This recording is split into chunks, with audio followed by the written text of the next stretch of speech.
다 베지 말며 줍지 말고 남겨두라 라는 제목으로 하나님 말씀 전하겠습니다. 어느 인터넷 게시판에 이런 글이 올라온 적이 있었답니다. 제목이 참 재미있어요. 한국인 고문하는 법이라는 제목이에요. 실제로 물리적인 어떤 그런 무시무시한 고문이 아니라 한국인들한테는 이렇게 하면 굉장히 힘들어 한다더라, 이런 것들을 적은 글인데요. 첫 번째가 이런 거죠. 예를 들면 한국인들한테는요, 라면 먹을 때 김치를 안 준다. 그러면 괴로워한다는 거예요. 고문받는 것처럼 괴로워한다는 거예요. 그렇겠죠. 라면 먹는데 김치가 없으면 그 먹먹해서 어떻게 먹겠어요? 두 번째는요, 한국인들이 이러면 또 괴로워한대요. 식후에 커피를 못 마시게 한다. 이러면 또 한국인들이 많이 힘들어한답니다. 세 번째는 버스가 완전히 정차하고 난 뒤에 자리에서 일어나 내리게 한다. 한국인들 보통 버스 내가 내릴 정류장 되면 정차하기 전에 우리 다 준비하죠. 일어서서 짐 들고 다 문 앞에서 요이 땅 하고 내릴 준비를 하는 게 우리네 습성인데, 그거 못하게 하면 힘들다는 거예요. 또 한국인들에게는 요거트 드셔보셨나요? 요거트 먹을 때 뚜껑을 핥지 못하게 한다. 이러면 한국인들이 또 괴로워한다는 거예요. 여러분 요거트 먹어보셨죠? 그 껍데기 뚜껑이 얼마나 많이 묻어 있습니까? 근데 그거를 먹지 말고 그냥 버리라는데 어떤 한국인이 편하게 버리겠어요? 그렇지 못하다는 거죠. 또 마지막으로 한국인들에게는 엘리베이터 문 닫기 버튼 누르지 못하게 하면 안절부절해서 괴롭다는 거예요. 이건 사실 한국인들만 갖고 있는 독특한 문화적 습성이고 특성들이죠. 한국인들 중에 빨리빨리 문화, 또 남에게 피해 주지 않고 자기 목적대로 자기 일들을 해내고자 하는 그런 마음들, 그런 습성들이 이런 문화적 양태들을 만들어냈는데, 그런데 가만 보면요, 이건 한국인들만에 있는 것들이 아니에요. 전 세계적인 나라가 각기 독특한 자기네 습성과 특성들이 있다는 것이죠. 예를 들면 멕시코인한테는요, 사진 한 장 보여주실래요? 이렇게 하면 힘든데요. 저게 뭐냐면 핫소스예요. 멕시코인들에게 핫소스를 뿌리지 말고 음식을 먹으라 하면 정말 괴롭대요. 멕시코인들은 매운 걸 좋아해가지고 모든 음식에 기본적으로 핫소스를 뿌리고 음료수에는 고춧가루를 타 먹어요. 그게 멕시코인들인데, 그런 거 하지 못하게 하면 괴로워한다는 거죠. 반면에 이탈리아인들에게는 어떻게 하느냐? 저게 뭐냐면 스파게티예요. 스파게티를 면을 삶기 전에 빼앗아서 부러뜨리면 이렇게 막 화를 너무 많이 낸대요. 왜냐하면 이탈리아인들에게 이 음식 부심이 있대요. 자부심 다음으로 높은 게 음식 부심인데, 특별히 스파게티와 피자에 관한 한 아주 음식 부심이 있어서 이거를 자기네 나름의 방식대로 요리하지 않으면 못 견뎌한다는 거죠. 일본인은 그러면 어떤 특성이 있을까? 일본인한테는요, 집에 들어가서 신발을 벗지 않은 채로 막 집안을 돌아다니면 도무지 견뎌하지 못한다고요. 왜요? 이 사람들 정말 깔끔하게 청소 열심히 잘하거든요. 그러니까 이런 거 견디지 못한다는 거죠. 또 인도인들한테는 이런 거래요. 오른손을 묶어놓고 왼손으로 음식을 먹게 하면 고문하는 것 이상이라는 거죠. 왜 그렇죠? 인도 사람들은 대부분 손으로 모든 것들을 다 하죠. 먹는 것도, 그리고 다른 일도 다 손으로 처리합니다. 근데 주로 갈려져 있어요. 오른손으로는 주로 음식 같은 거 먹고, 왼손은 특별한 몇몇 외에는 용도가 없어요. 어떤 거죠? 상상하는 거 바로 그거.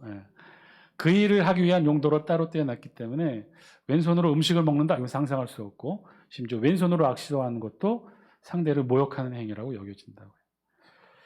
프랑스인도 또 그런 게 있어요. 프랑스인에게는 가장 좋아하는 요리 중에 하나가 소고기 와인찜이라고 하는데, 이 소고기 요리, 고기 요리를 먹을 때 반드시 이 사람들이 옆에 두고 먹는 음료가 있어요. 뭘 두고 먹죠? 와인을 두고 먹잖아요. 그런데 그 와인을 못 먹게 하는 거죠. 지금 뭘 하냐면 코카콜라를 갖다 놨어요. 그러면 절대 못 먹는다는 거예요. 괴로워한다는 거죠. 그런 거 보면 각 나라마다 다 특색이 있는 거죠. 자신들이 살아왔던 문화에 정형화된 문화적 습관이 특성들을 다 이루고 있다는 거예요. 한국인, 일본인, 인도인, 프랑스인들.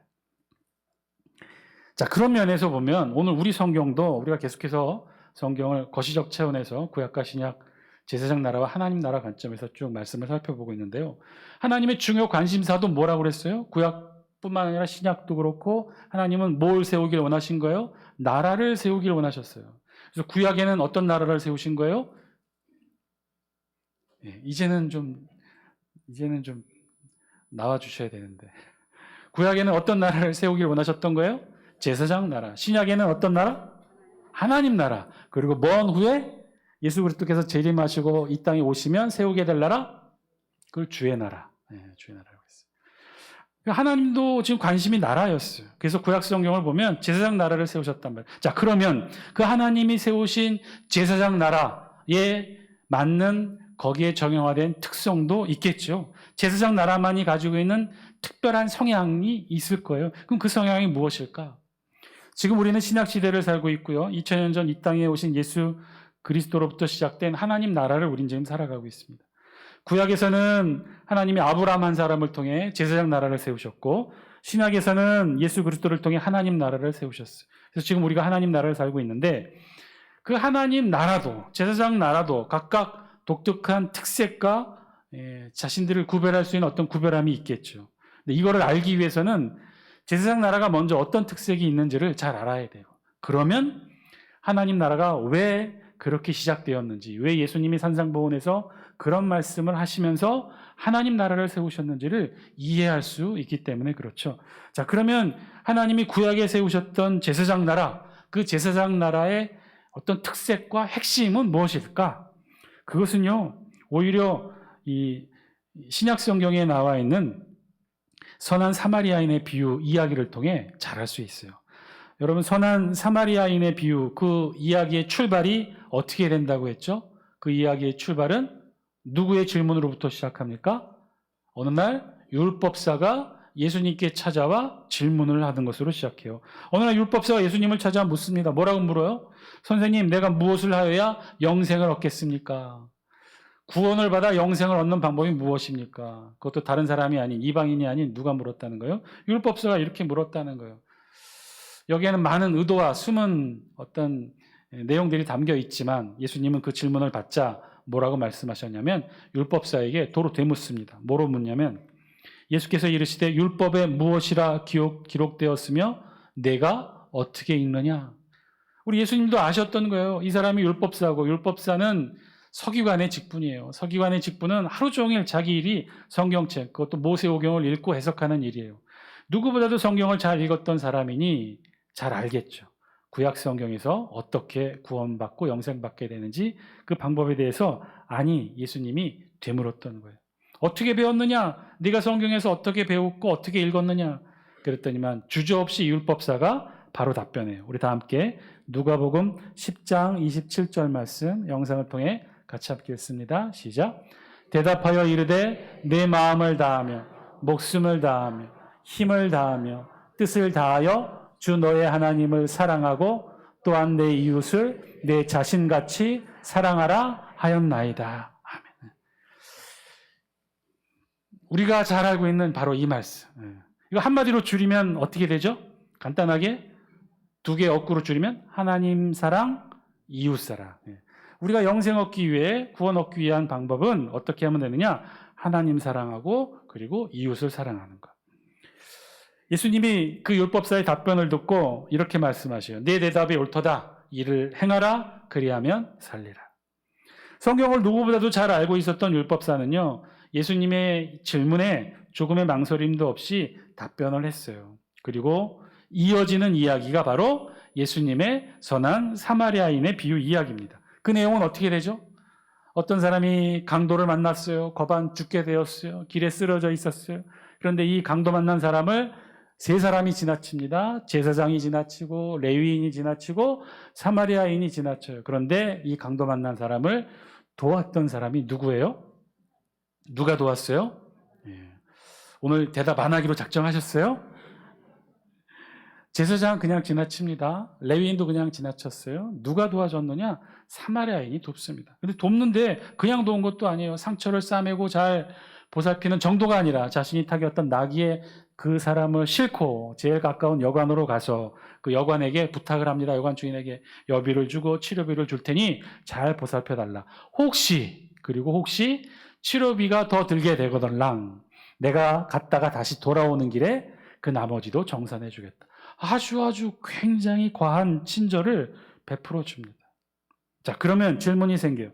왜 예수님은 이 선한 사마리아인의 비유를 여기서 말씀하셨을까? 율법사와의 대화를 하다 말고 왜 갑자기 예수님은 선한 사마리아인의 비유를 말씀하신 걸까? 그 이유는 율법사의 질문 때문이었어요. 율법사는요, 예수님께 한 가지 질문만 한 게 아니라 이어서 두 번째 질문도 마저 했던 거죠. 예수님은 이 선한 사마리아인 비유 이야기가 끝나고 바로 율법사에게 다시 묻습니다. 뭐라고 물어요? 내 생각에는 이 세 사람 중, 강도 만난 사람 스쳐 지나간 이 세 사람 중 누가 강도 만난 자의 이웃이 되겠느냐? 예수님이 물으시죠. 왜 이런 질문을 예수님이 하셨을까? 그 이유는요, 사실은 율법사가 예수님께 한 가지 질문만 한 게 아니라 두 가지 질문을 했기 때문에 그래요. 예수님께 찾아온 율법사가 첫 번째 질문을 했다고 그랬죠. 그 질문은 뭐였어요? 예수님 어떻게 하면 영생을 얻겠습니까? 라고 질문을 했더니 예수님이 뭐라고 했어요? 그럼 너 성경책에서 어떻게 읽었느냐? 율법사가 주저없이 답변했습니다. 하나님 사랑, 이웃 사랑입니다. 그래, 내 대답이 옳도다. 이를 행하라. 그리하면 살리라. 이게 첫 번째 율법사의 질문에 대한 예수님의 답변이었어요. 그런데 율법사가 여기에 멈춘 게 아니에요. 이렇게 듣고 난 다음에 율법사가 진짜 궁금했던 거 한 가지를 예수님께 묻습니다. 뭐라고 물었어요? 예수님, 그러면 내 이웃이 누구입니까? 내가 사랑해야 될 이웃이 누구입니까? 하나님 사랑 알겠어요. 그 하나님 대상은 알겠어요. 여태까지 사랑해왔어요. 그런데 내가 사랑해야 될 이웃은 누구입니까? 라고 질문을 했던 거죠. 그 질문을 듣고 예수님은 이 율법사에게 선한 사마리아인의 비유를 쭉 설명해 주셨던 거예요. 내가 사랑해야 될 이웃이 누구입니까? 율법사는 그러면 왜 이 질문을 했을까요? 이 질문을 했다는 그 의미는 뭔가요? 그럼 이 율법사는 영생을 얻기 위하여 지금껏 신앙생활을 해왔는데, 한평생 신앙생활을 했는데, 그 영생을 얻기 위한 두 가지가 뭐였어요? 하나님 사랑, 이웃 사랑이었는데, 하나님 사랑은 해왔을지 모르지만 이웃 사랑을 해왔다는 거예요? 못 해왔다는 거예요? 못 했다는 거죠. 대상이 누군지도 모르는데 어떻게 이웃 사랑을 했겠어요? 이웃 사랑은 못 했던 거예요. 오로지 하나님 사랑만 해왔었다는 거죠. 사실은 어쩌면 율법사조차 자신이 사랑해야 될 이웃이 누구인지 몰랐다는 것은 지금까지 하나님 사랑은 해왔을지라도 이웃 사랑 하지 못했다는 거예요. 제대로 하지 못했다는 거예요. 사실 신약시대, 예수님 시대 아직까지 제사장 나라 거룩한 백성으로 지났던 사람들의 대부분은 사실상 이 율법사와 같은 영적 상태였어요. 구원을 얻어 영생을 얻기 위해서는 하나님 사랑, 이웃 사랑을 해야만 된다라고 율법을 통해 잘 알고는 있었으나 정작 자기가 섬겨야 될, 자기가 사랑해야 될 이웃이 누구인지 알지 못했다는 거죠. 그럼 왜 그랬을까요? 이웃 사랑은커녕 예수님 시대에 그 유대인들 신앙생활 잘했다고 하는 바리새인들, 서기관들, 율법사들 이웃 사랑은커녕요 부모 사랑도 못해서 신실한 당시 유대인들 신앙인들이 어떻게 했느냐? 고르반이라고 외쳤다는 거예요. 고르반의 뜻은 내가 다 하나님께 드렸다는 뜻이에요. 나의 재산 전 재산을 하나님께 드렸으니 그 다음에 뭐예요? 나 더 이상 내 부모 섬기지 못하겠습니다. 이웃 사랑은 고사하고 부모 사랑도 못했던 이들이 바로 이들이었다는 거예요. 그 왜 그랬을까? 그 이유는요, 하나님의 이웃 사랑의 진짜 참다운 의미를 알지 못했기 때문에 그래요. 오늘 우리가 함께 본문으로 삼았던 레위기 23장 22절에는요, 이 이웃 사랑의 원조의 말씀이 기록되어 있어요. 사실은요, 처음에 이들이 율법을 통해 하나님의 말씀을 받았을 때는 이웃 사랑이라고 표현되지 않아요. 그 이웃 사랑은 이후 추상화된 개념인데, 그럼 원래는 하나님이 어떻게 말씀하셨느냐? 레위기 23장 22절 영상을 통해 같이 한번 읽습니다. 시작. 너희 땅에 곡물을 벨 때에 반 모퉁이까지 다 베지 말며 떨어진 것을 줍지 말고 그것을 가난한 자와 거류민을 위하여 남겨두라. 나는 너희의 하나님 여호와이니라. 아멘. 말씀을 보니까 어떻게 하라는 거예요? 여기에 이웃사랑이라는 단어도 없어요. 어떻게 하라는 거예요? 곡물을 벨 때, 즉 추수할 때 어떻게 하라는 거예요? 추수할 때 어떻게 하느냐? 밥 모퉁이까지 베지 말라는 거예요. 그럼 베지 말라는 뜻은 어떻게 하라는 거예요? 남겨두라는 거죠.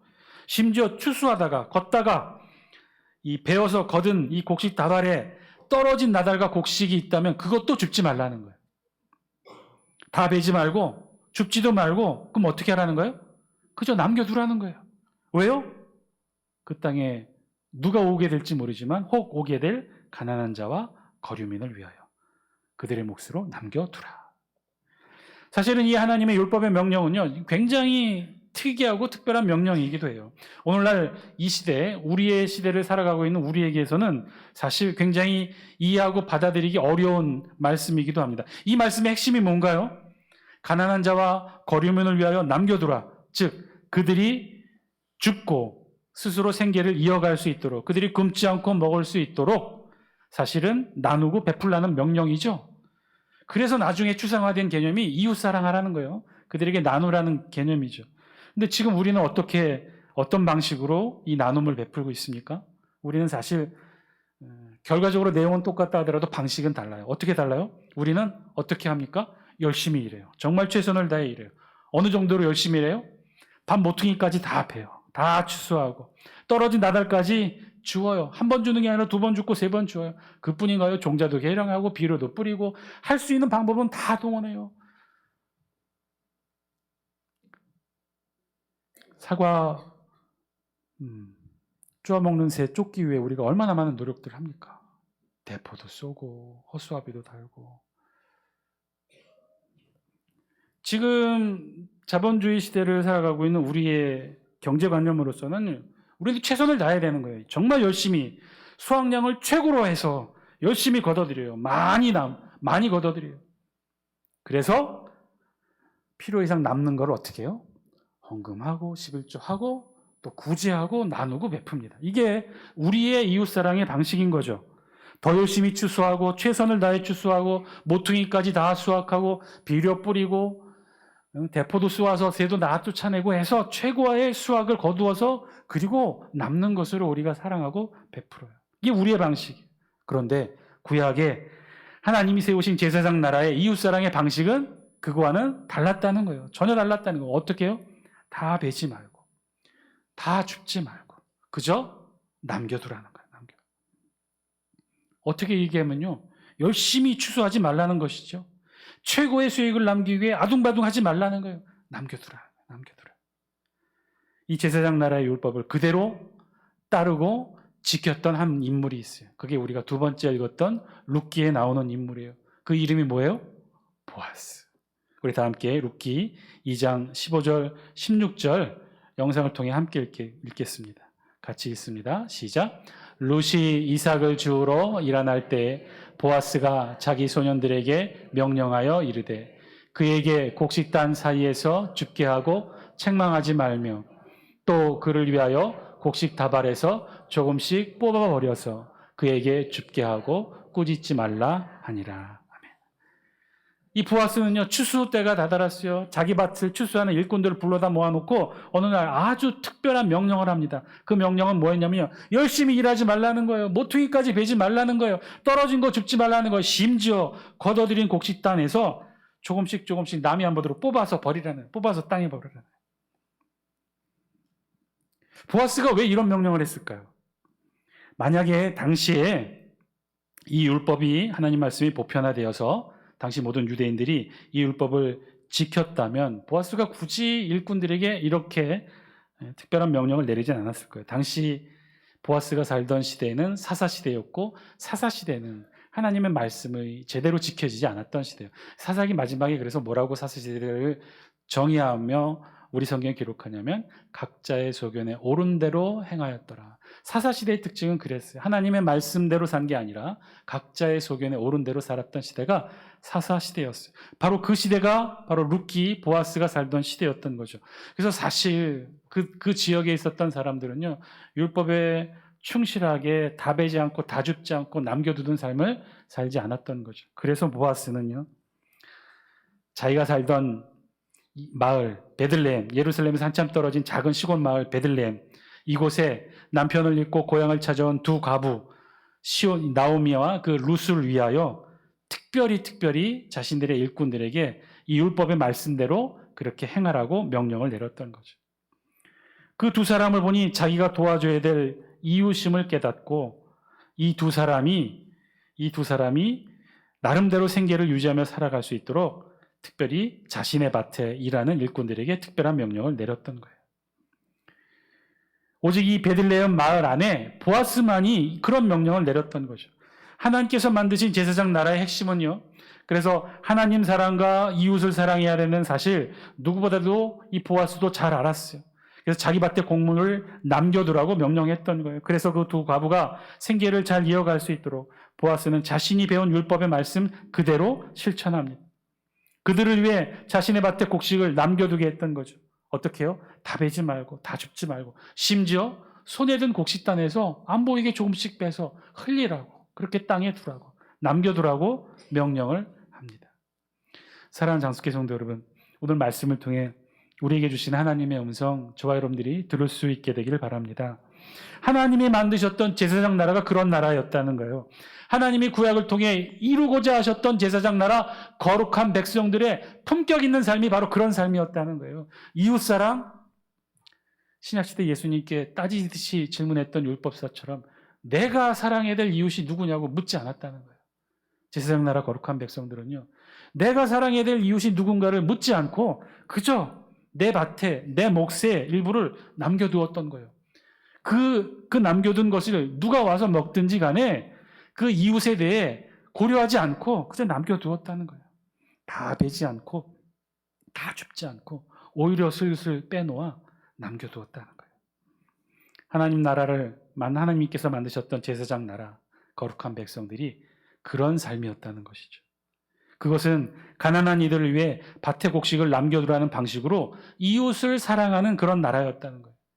제사장 나라, 거룩한 백성, 그들은요 하나님을 사랑했고 또한 동시에 이런 방식으로 남겨두는 것으로 이웃 사랑하는 거룩한 백성들이었어요. 그래서 사실은 구약 성경 곳곳에는요 이 제사장 나라 거룩한 백성이 꼭 지켜야 될 하나님 사랑, 이웃 사랑에 대해 너무나 분명한 말씀의 흔적들이 우리 구약 성경에는 가득해요. 그 표현 중에 하나가 고아와 과부예요.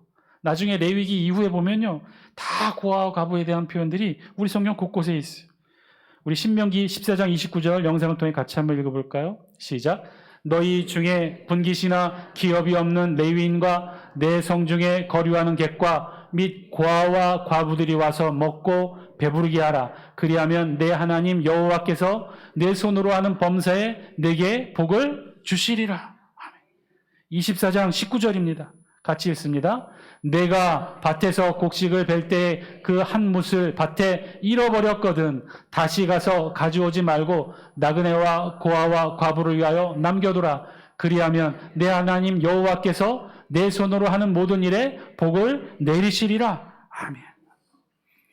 29장 20절 같이 읽습니다. 시작. 내가 내 감람나무를 떤 후에 그 가지를 다시 살피지 말고 그 남은 것은 객과 고아와 과부를 위하여 남겨두며 21절. 내가 내 포도를 딴 후에 그 남은 것을 다시 따지 말고 객과 고아와 과부를 위하여 남겨두라. 신명기 24장, 26장, 12절에도 마찬가지예요. 다 거기에도 고아와 과부를 위한 남겨두라는 거예요. 시편 146편 9편도 9절도 마찬가지. 우리 같이 함께 읽습니다. 시작. 여호와께서 나그네들을 보호하시며 고아와 과부를 붙드시고 악인들의 일은 굽게 하시는도다. 고아와 과부. 구약에서 하나님께서 세우신 이 제사장 나라 거룩한 백성의 또 다른 표현 중에 하나는 바로 그래서 고아와 과부였어요. 하나님이 구약에 세우셨던 제사장 나라는요, 어떤 나라느냐? 고아와 과부가 보호받는 나라, 고아와 과부가 생계를 이어가는 나라, 고아와 과부가 굶어 죽지 않는 나라, 고아와 과부가 사랑받는 나라가 하나님이 만드셨던 제사장 나라, 거룩한 백성의 삶이었던 거죠. 구약 하나님께서 만드셨던 제사장 나라, 그 속에서 살아갔던 거룩한 백성들, 그들의 품격은요, 그래서 남겨두는 삶이었어요. 그 이웃이 누가 될지 모르겠지만 다 베지 않고 다 줍지 않고 남겨두는 것. 심지어 뽑아서 흘리기까지. 심지어 떨어뜨린 한 단 다시 숙여 줍지 않고 내버려두는 거예요. 누구를 위해? 고아와 가부를 위해, 가난한 이들을 위해, 가난한 자와 거류민을 위해. 사랑하는 장수교 성도 여러분, 오늘 말씀을 통해 우리에게 주신 하나님의 음성, 저와 여러분들이 들을 수 있게 되기를 바랍니다. 여러분, 다 움켜쥐려고 하지 마세요. 너무 깍쟁이처럼 정말 말끔하게 깨끗하게 다 그렇게 그렇게 사려고 하지 마세요. 때로는요, 다 베지 말고, 때로는 다 줍지도 말고, 때로는 보아스처럼 움켜진 추수다발에서 일부러 좀 빼내어 밭에 흘리기도 하고, 그렇게 남겨두라는 거예요. 나보다 못한 나의 이웃을 위해 그렇게 남겨두는 삶, 그렇게 이웃 사랑을 하라는 거죠. 율법사처럼 하나님께, 예수님께 나와 도대체 내가 사랑해야 될 이웃이 누구입니까? 라고 따져 묻지 말고, 누가 됐든지, 누가 될지는 모르겠으나 내 몫을 나의 밭에 남겨두는 거죠. 다 거두지 않고 남겨두는 거죠. 우리 성경은요, 그래서 더 열심히 일하고 더 거두어서 많이 거두라고 말씀하지 않아요. 오히려 남겨두라는 거예요. 다 베지 말고 다 줍지 말고 남겨두라는 거예요. 그것이 제사장 나라 거룩한 백성들의 품격 있는 삶의 특성이었다는 거예요. 깍쟁이같이 똑 부러진 삶이 아니라 조금 손해보는 듯, 조금 미련해 보이는 듯, 조금 어리숙해 보이는 듯, 그렇게 내 것만 붙잡고 붙들는 그런 삶이 아니라 조금은 흘려두는 삶, 조금은 남겨두는 삶, 그런 삶이 제사장 나라의 거룩한 백성의 삶이었고, 그런 삶을 살아냈을 때 그것을 예수 그리스도를 통해 온전히 수렴한 나라가 하나님 나라 천국 백성의 삶이었다는 거예요. 그런 삶을 보아스처럼 살아냈을 때 하나님께서 저와 여러분들에게 축복해 주십니다. 우리 다 함께 영상을 통해 마태복음 1장 5절 6절 같이 함께 읽습니다. 시작. 살몬은 라합에게서 보아스를 낳고, 보아스는 룻에게서 오벳을 낳고, 오벳은 이새를 낳고, 이새는 다윗 왕을 낳았다. 라합의 아들로 태어난 보아스, 그런 보아스가 룻을 통해 오벳을 낳고, 오벳이 이새를 낳고, 그 이새가 누구를 낳았냐면 다윗 왕을 낳았다는 거예요. 그 다윗 왕의 계보 끝에 누가 있었다는 거죠? 예수 그리스도의 계보에 보아스의 이름이 오르게 되는 것. 그건 그가 제사장 나라 거룩한 백성의 품격 있는 삶을 살아냈기 때문에 그런 축복을 누렸다는 거죠. 사랑하는 장수교 성도 여러분, 우리도 그런 삶 살아가기를 주의 이름으로 간절히 축원드립니다. 솔직히 저의 고백이기도 해요.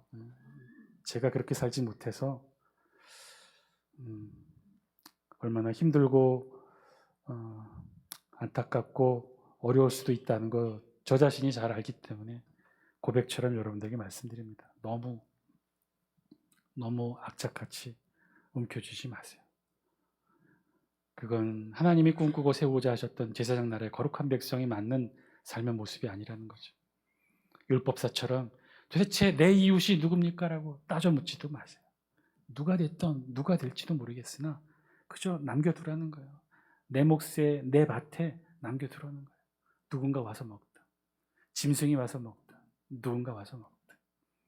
그렇게 제사장 나라 거룩한 백성의 품격, 그것보다 더 훌륭한 하나님 나라 천국 백성의 온전하고 아름다운 성품으로 남은 여생 살아내시는 저와 여러분 다 되시기를 주의 이름으로 간절히 축원드립니다.